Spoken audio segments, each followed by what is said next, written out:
Good question. A situation many people face during a workplace investigation is whether they should raise a grievance before responding.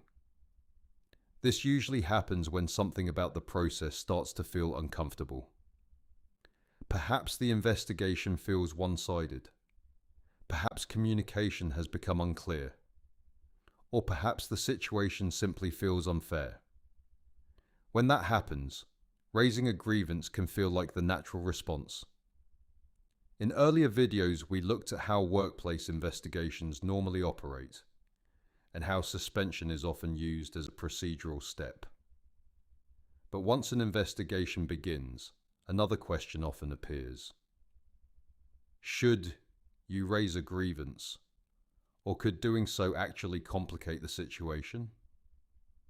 Let's break this down clearly. In most organizations, a workplace investigation and a grievance are two separate processes.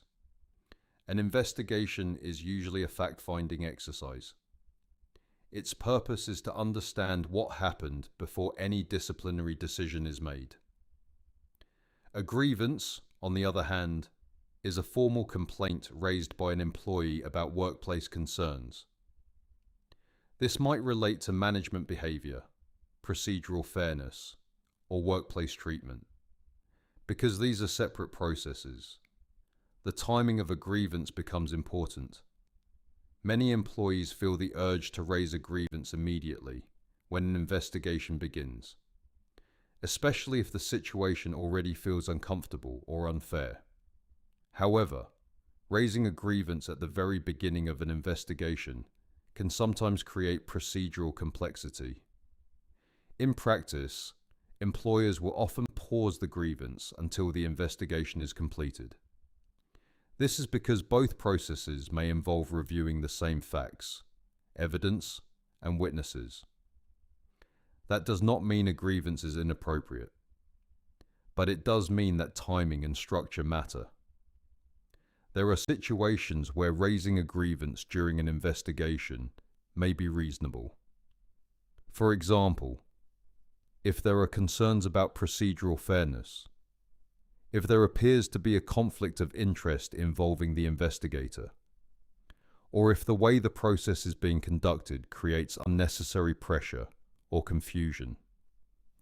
In those situations, a grievance may highlight concerns about how the process is being managed, and that can sometimes lead to adjustments in how the investigation proceeds. However, grievances raised purely as a reaction to being investigated can sometimes weaken credibility. Employers may interpret them as defensive rather than procedural, which means they may not have the intended effect. A more structured approach is often more effective. Instead of reacting immediately, it can be helpful to first understand the scope of the investigation. Clarify the concerns being examined. Review the timeline of events, and assess whether the issue is about the allegation itself or about how the process is being handled. This distinction matters because responding calmly and clearly within the investigation process often resolves concerns without escalation, whereas reactive grievances can sometimes make the situation more complex. If you believe there are genuine procedural concerns, those should be documented carefully.